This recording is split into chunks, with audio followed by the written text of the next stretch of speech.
भाई कोठो आथिले मु पुरी आसଥିଲି आज्ञा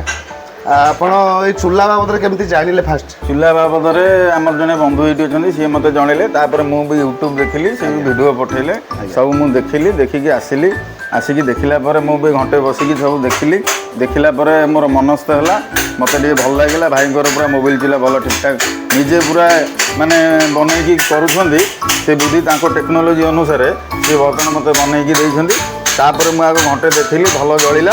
आडभांस देइथिली भाई बनईकी मत 4 दिन 5 दिन भितर मत फोन कले जे आपणकर जिनस रेडी होइछि से बाबद मु आसिकी मत फोन करी कहले ना तुम आपणकर काम जिनस रेडी होइछि सेति मु आसिछि बर्तमान आज पूरा रेडी होइछि घंटे बसिली पूरा ठीक ठाक जलुछि आ तापर मु मनस्थ होइछि आपण आकु नै कम व्यवहार करिवे आमर होटेल लाइन काम आम होटेल आगे यूज करूँ 300-400 लोक है भाया खाइला भाया आम जो देखिले जो फ्लेम जो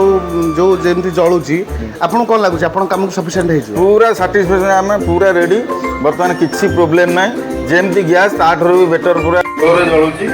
किसी असुविधा जो बनई मोबाइल रे सेटा बर्तमान 1 लिटर मोबाइल रे मैक्सिमम 3-4 घंटा आम यूज कर आम से पूरा यूज कलु देखिलु तापर भाई के आम एडवांस देलु पैसा देलु से पूरा रेडी कर आम आज आसिक जिनस पाखु डेलीवरी नहीं जहाँ हूँ गोटे आम यूज करवा देखा चलती बर्तमान आम नहीं देखिलु तापर आम थ्रू देखिकी लोक ने से अनुसार भाई रेडी करके बहुत खुशी भाई ठीक है भाई बहुत खुशी अच्छा आज्ञा